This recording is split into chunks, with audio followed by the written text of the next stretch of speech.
The morning of my sister's charity gala, my parents begged me to come home, right after threatening to cut my tuition if I didn't. By then, it was too late.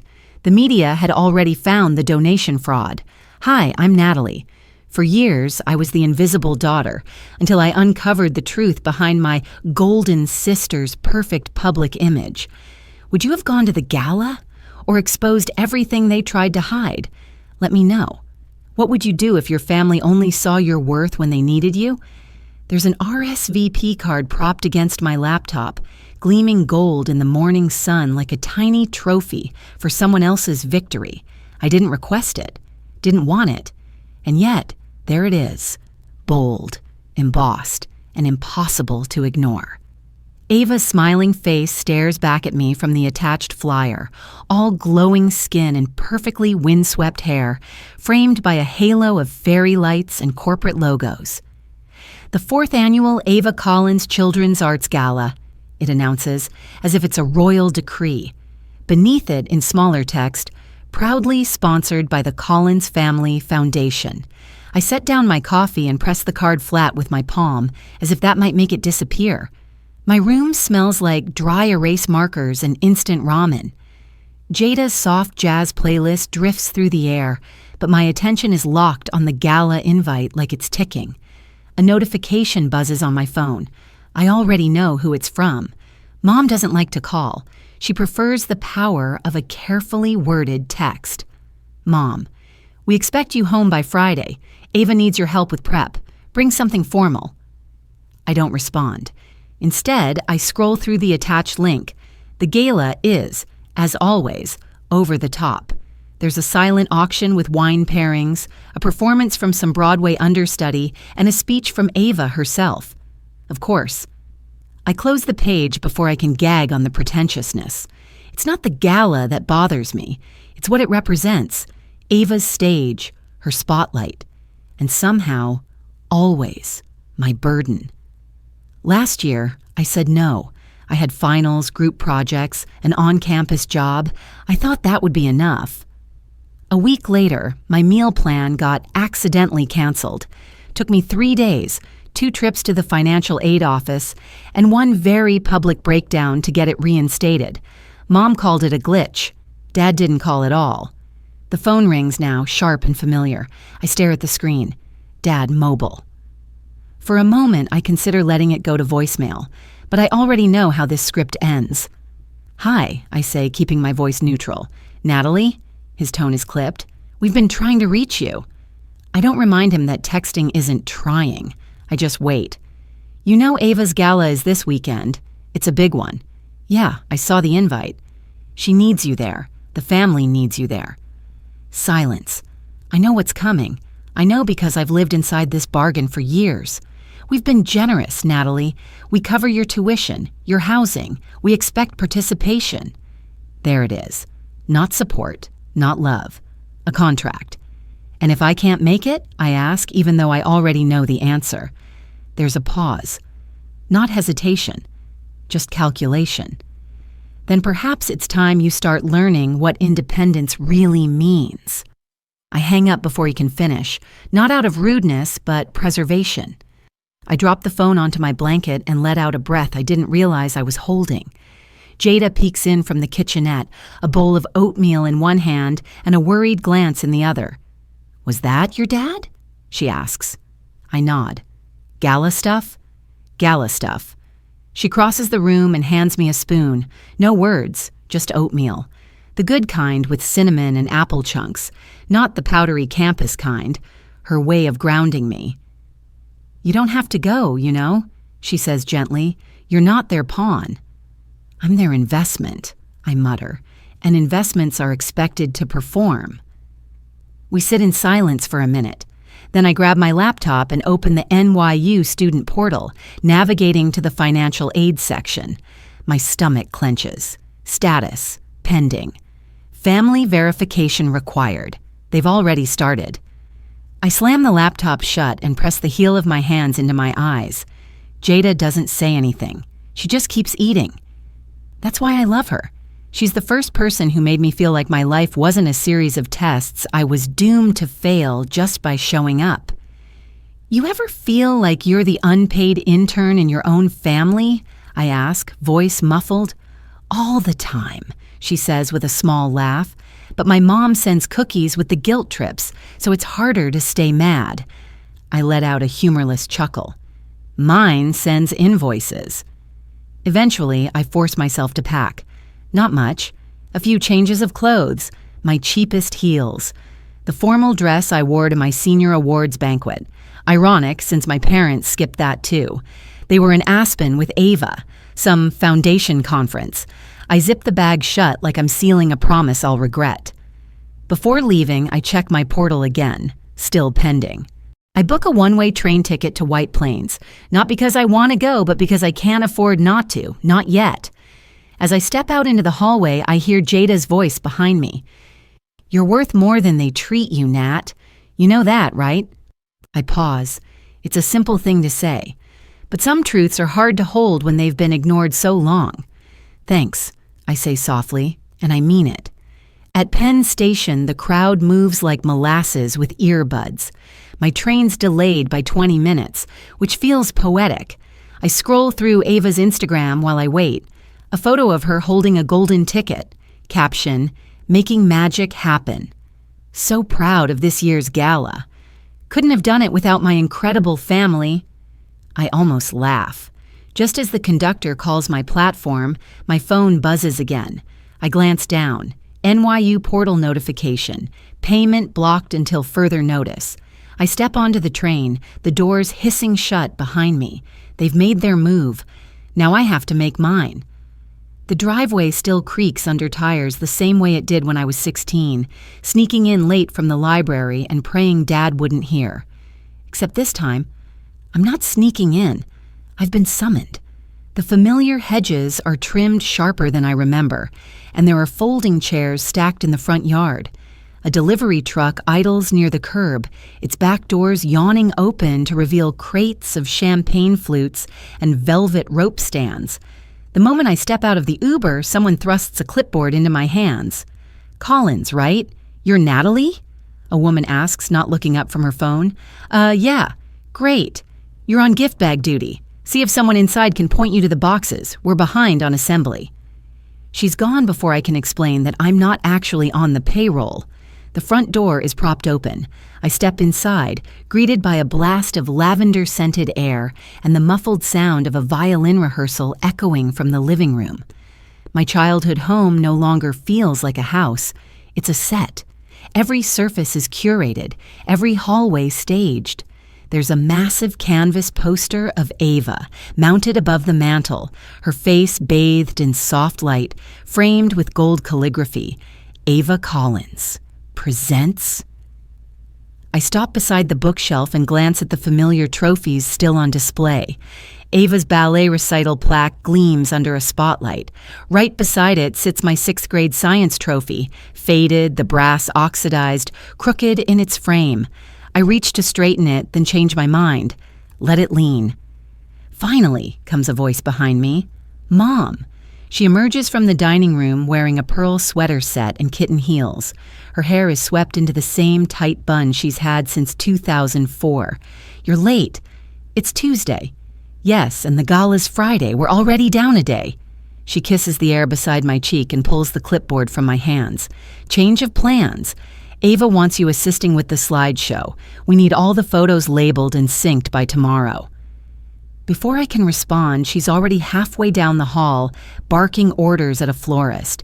I drag my suitcase up the stairs. My room hasn't changed. Same pastel walls, same bookshelf full of dusty SAT prep books and untouched yearbooks. But my desk is gone. In its place, boxes labeled Guest Welcome Bags -VIP. I sigh and set my suitcase beside them. When I come back downstairs, Ava is in the foyer wrapped in a silk robe that probably costs more than my tuition. Her hair is pinned up and she's directing a photographer like she's on a movie set. No, I said soft light, not funeral lighting," she snaps. "We're going for ethereal, not embalmed." The photographer adjusts his lens with a patient smile. Ava spots me. "Oh, good. You're here." She turns her head slightly, the way actresses do when they want to appear candid but luminous. "Help me with these thank you cards," she says, not as a request, "and try not to mess up the order." I sit across from her at the table, folding cards while she signs her name in looping cursive. I notice her fingers tremble slightly as she seals the last envelope. "You okay?" I ask. She waves me off. "Just tired. Too many moving parts." "You said that last year." "Because there are always too many parts and too few people competent enough to handle them." I let that slide. Later that evening during dinner, we gather in the formal dining room. Crystal glasses clink under the chandelier's glare. Dad clears his throat and lifts his wine glass. "To Ava," he begins, "whose passion and leadership make this gala more impressive every year." "To Ava," Mom echoes. I raise my glass too, but say nothing. The salmon is overcooked. The tension, however, is not. Ava smiles demurely. "It's a team effort," she says, then turns to me. "Natalie's helping with the video." "Of course she is," Mom chimes in. "She's always been good with tech. Remember when she fixed the modem that one time?" The one time. I think about the dozens of hours I spent building my own website in high school. No one remembered that. After dessert, Ava pulls me aside. "I need you to add these to the video." She hands me a flash drive. "There are new sponsor logos and a speech teaser clip. You'll get it done by Friday?" I nod, then pocket the drive. "Thanks," she says. "And Natalie, don't go overboard. Keep it polished, clean." As if I'd ever been the messy one. Back upstairs, I boot up my old laptop. The screen flickers to life like it's waking from a coma. I plug in the flash drive. Folders appear. Photos, logos, press, and one labeled Private, Cayman. I hesitate. Double-click. Inside are spreadsheets, donation records, repeating names, slightly altered LLCs, multiple entries with the same dollar amount but different sender names. My pulse quickens. I open another document, routing numbers and memos referencing offshore rollover channels, whatever that means. I lean back in my chair, the same chair I sat in when I got my first acceptance letter, the one Dad said was too far from home. Downstairs, Ava laughs at something a planner says. Her voice rises above the others, warm, practiced, magnetic.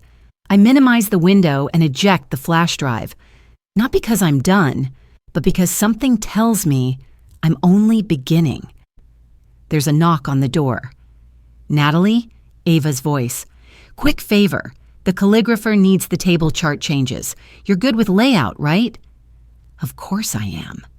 I open the door and smile, the way you do when you're a reliable understudy. "Sure," I say. "Just send me the file." I watch her disappear down the hallway, barefoot, floating. I glance back at my screen. The Cayman folder still open, just minimized. Names and numbers still hovering, quiet but loud. Something about this year's gala feels different, and not in a good way. I wasn't planning to uncover anything, truly. I came home with the simple, reluctant goal of surviving Ava's gala, nodding through a few photo ops, and returning to campus with my tuition miraculously reinstated. But then someone handed me a flash drive and left the door open. If you leave a shovel in my hand, don't be surprised if I start digging. The iced coffee on my desk is already sweating through the cardboard sleeve. I push it aside to make room for the files now splayed across my screen. Receipts, PDFs of sponsorship packets, press releases, and then spreadsheets.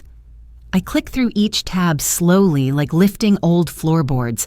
Some of the names repeat, exactly the same amount donated within minutes of each other. Some are off by a letter, a dash, a stray initial. Blue Shore Trust, Blue Shore Foundation, Shore Blue LLC. Same digits, same zip code, different fronts. My stomach tightens. I shift in my old desk chair, which creaks like a guilty conscience. The air smells like lavender fabric softener and cheap perfume. I glance at my bookshelf. My high school planner still sits there tucked between AP bio notes and an old sketch pad. I used to map out entire scholarship applications in that thing, color-coded, tabbed, alphabetized. Dad once said I was book smart, and meant it like an insult. I didn't understand then. I do now. Book smart meant careful. It meant I noticed things. Like how 2 entries on the same donation report, both from D.B. Westman, had routing numbers ending in the same 4 digits, even though one was supposedly from a Connecticut firm and the other from West Coast Developments, Shell Cycling, or something like it. I open my messages and shoot a quick text. Me. Hey, got time to look at some files? Think I found something sketchy. Marcus replies in less than 30 seconds.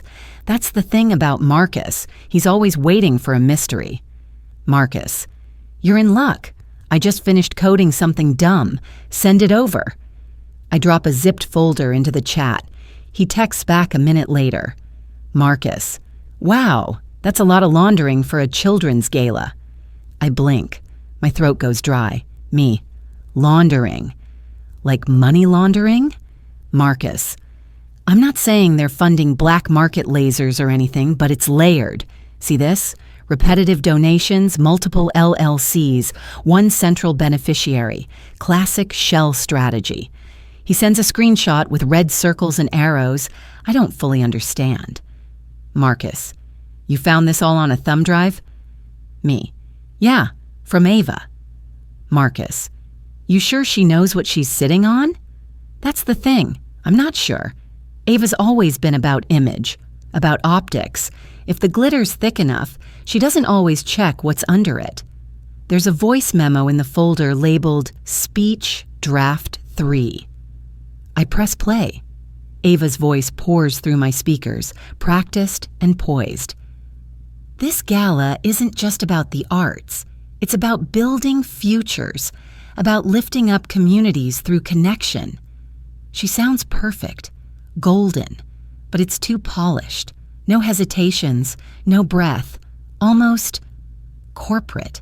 I drag the file to the side and open another folder. Press Kit Drafts. Inside are templates labeled Local Youth Testimony and Grassroots Support Letters. Each one is formatted identically.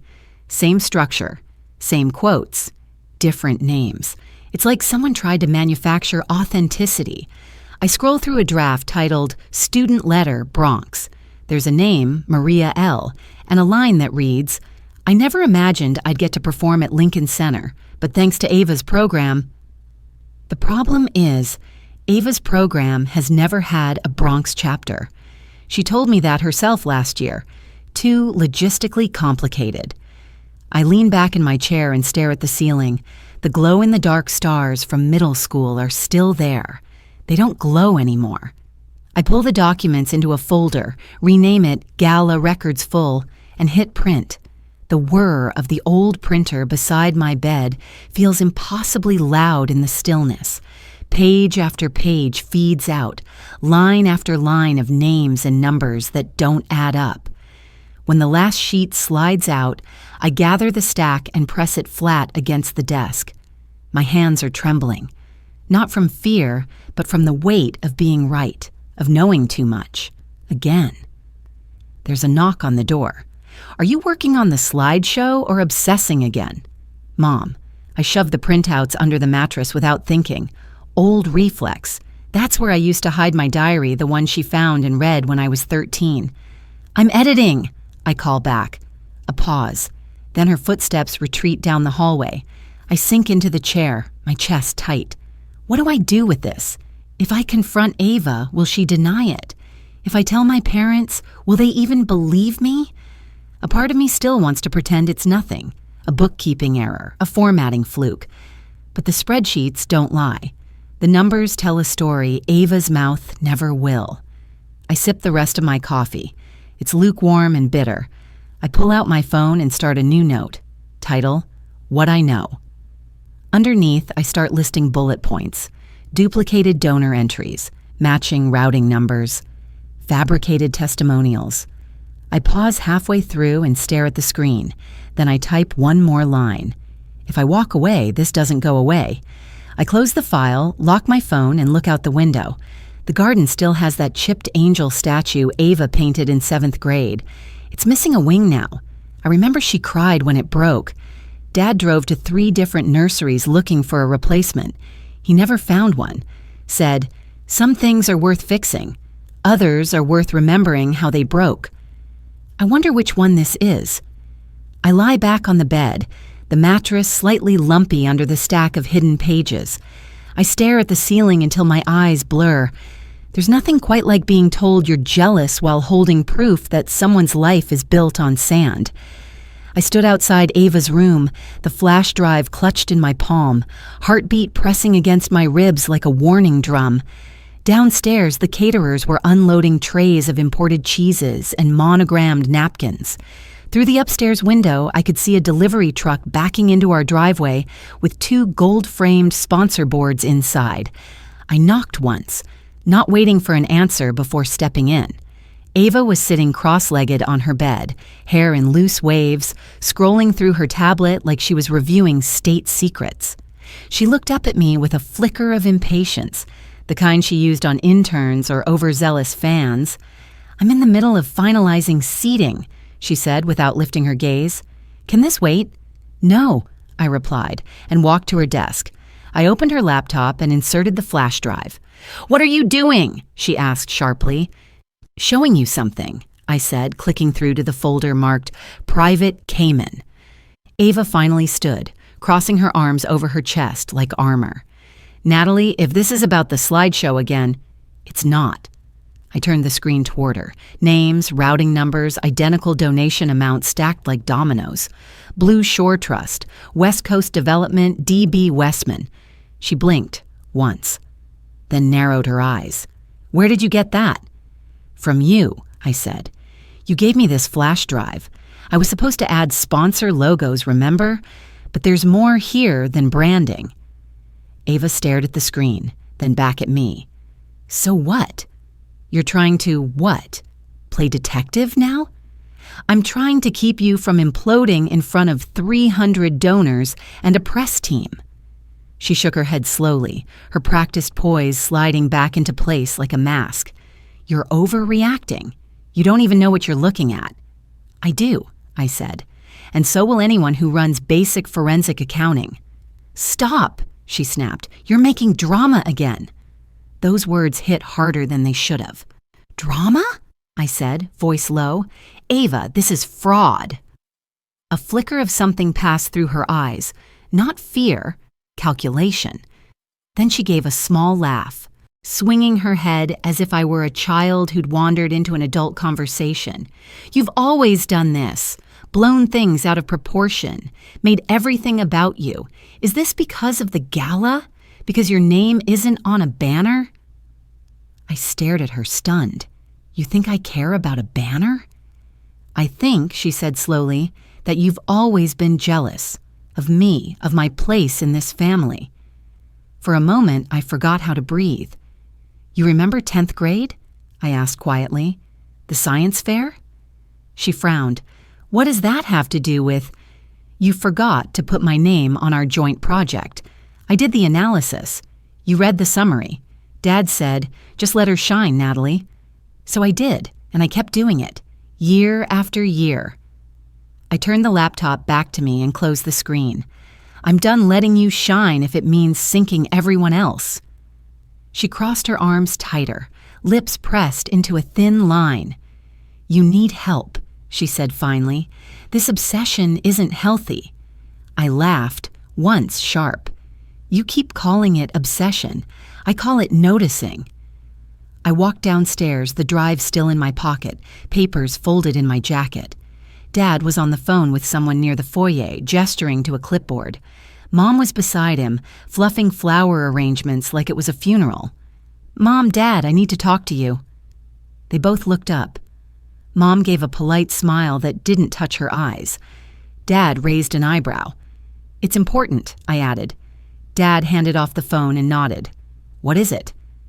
I took a breath and passed them the printed documents.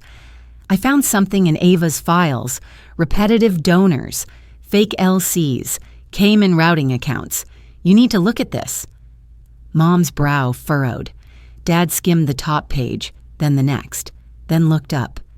"Are you really doing this?" he said slowly. "The day before the gala?" My throat went tight. "Did you hear what I said?" "Yes," he said.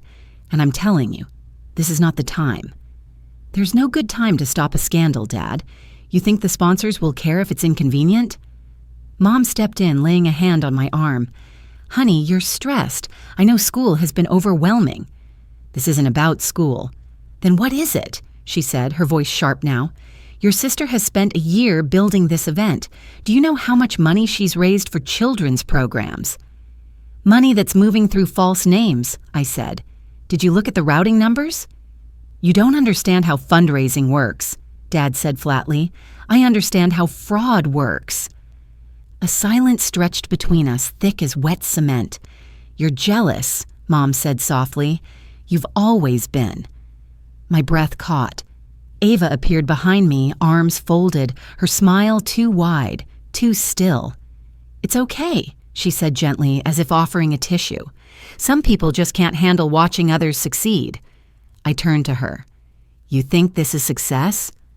She stepped closer. You're spiraling. Again.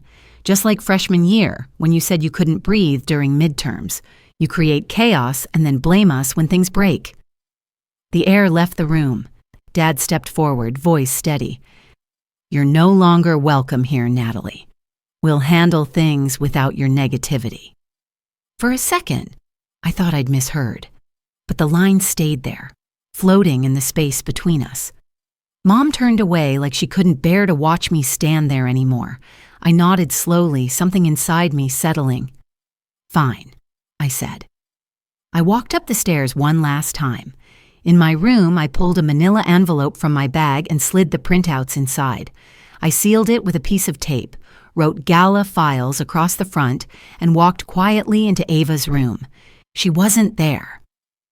I placed the envelope on her desk. No dramatic exit. No parting words. I packed my things into my childhood backpack, the one with the frayed zipper and the faint glitter stain from a failed 6th grade project. I didn't bother folding the clothes, just shoved them in, grabbed my toothbrush, closed the door behind me without a sound. Downstairs, voices buzzed and lights flashed, and someone was testing the audio system.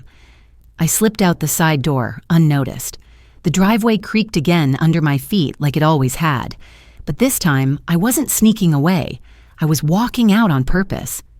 By 9:02 a.m., the catered brunch had turned into a PR disaster, with gluten-free cupcakes nobody would eat.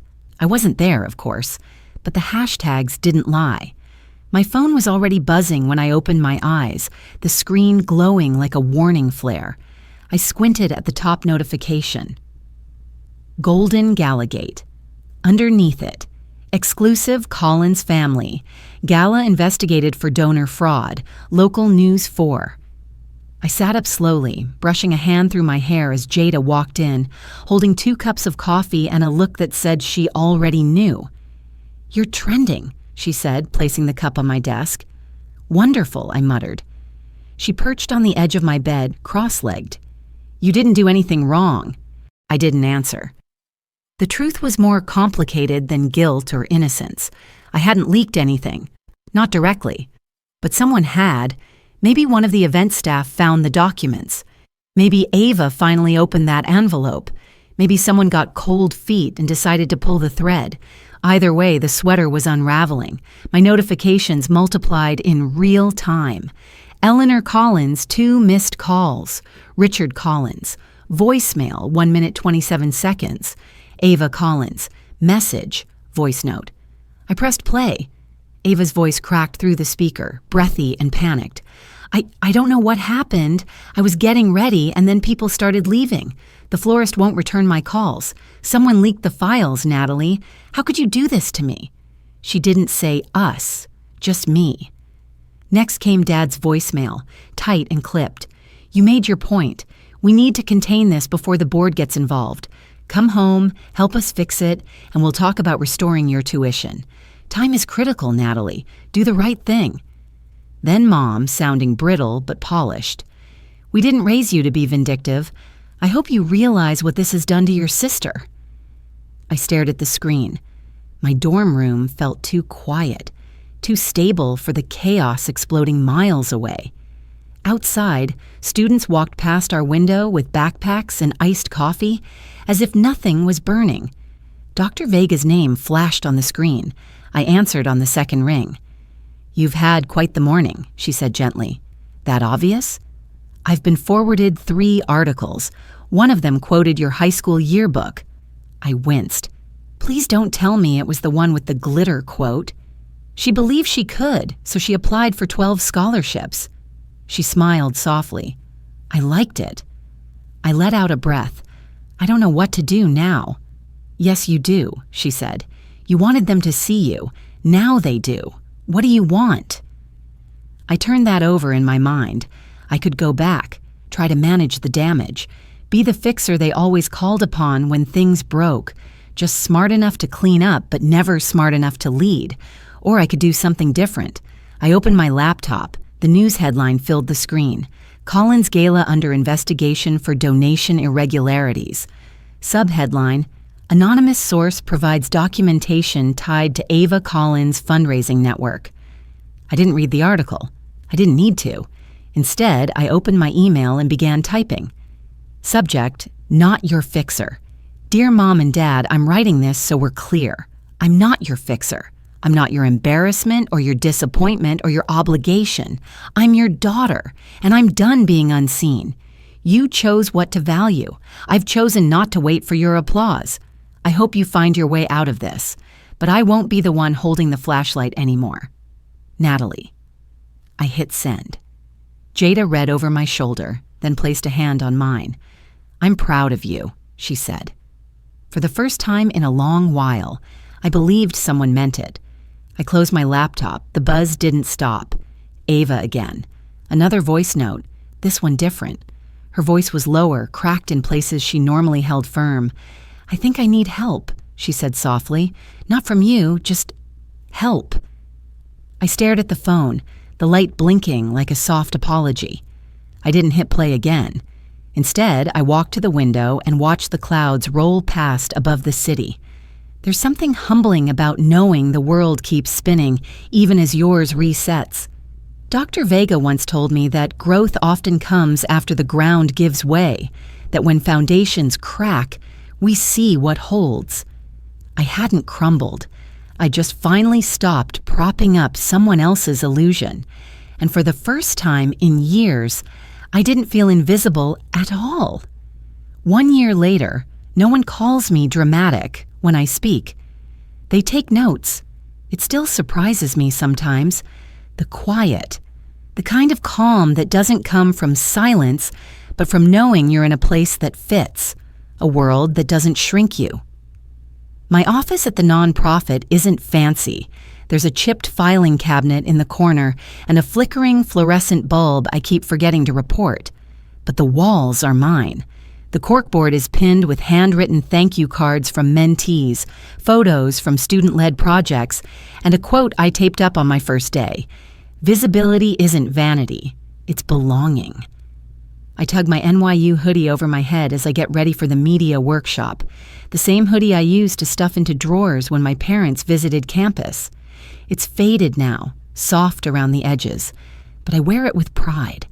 I earned every thread. Outside the conference room, Jayla waits with a spiral notebook clutched to her chest. She's 15, quick-witted, and constantly adjusting her glasses like they're betraying her. I like her already. You ready? I ask. She shrugs. I guess. I mean, I didn't think people like me had stories worth telling. I pause, letting the moment settle. That's why I'm here, I say. To make sure you know you do. She nods, eyes darting between me and the doorway. Do I have to speak in front of people? Eventually, I smile. But today you just have to believe your voice matters. She exhales, then steps through the door. Inside, the room is full of folding chairs and mismatched laptops. A dozen teens scroll through their drafts while volunteers hover nearby. No press, no spotlight, just stories in progress. Dr. Vega waves from the back, her presence grounding like always. She's traded her university blazers for soft sweaters and now spends more time mentoring community initiatives than faculty meetings. After the session, she walks over balancing 2 coffees. "You've found your rhythm," she says, handing me one. "Still offbeat some days." She chuckles. "Remember when you couldn't speak without apologizing first?" "I still apologize when I sneeze," I say, sipping my drink. She leans against the wall beside me. "You've turned a spotlight into a lamp. Less about shine, more about warmth." I smile at that. Back at my desk, I unbox the frame that arrived earlier in the week. My NYU diploma finally mounted. I hang it beside my ID badge, a quiet declaration that I am not hiding anymore. During lunch, I open my phone and scroll through my feed. Ava's account pops up. Her first public post in 6 months, no filters, no gold backdrops, just a close-up photo of her holding a book, eyes red, captioned, "Taking things one chapter at a time." I pause. I don't like the post. I don't comment. But I read it twice. Whatever she's becoming, it's not my story to write. My inbox pings. A new email. Subject, Visibility Scholarship. You've been nominated to chair the selection committee. I stare at the message for a moment, then exhale through my nose and click open the details. Jayla knocks gently on the doorframe, holding up her draft. "Can you read this?" "Absolutely," I say, gesturing for her to come in. She sits across from me, her words still a little hesitant, but her eyes steady. I listen, because once all I wanted was for someone to see me, and now I make sure others are seen, not in curated galas or donor brochures, in real rooms, with real voices. Later, as I turn off the lights and gather my things, I glance back one last time. The corkboard glows under the dim lamp. The hoodie's warmth lingers on my shoulders. Some people are born visible. Others have to become it, and then light the way for the rest.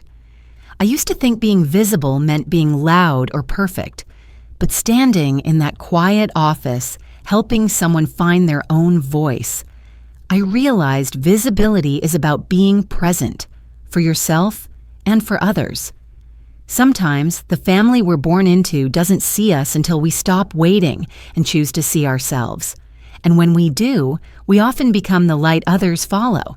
Dignity grows not from recognition, but from refusing to shrink. If this story touched a part of your journey or someone you love, feel free to share your thoughts. I'd love to hear how you found your own voice, too.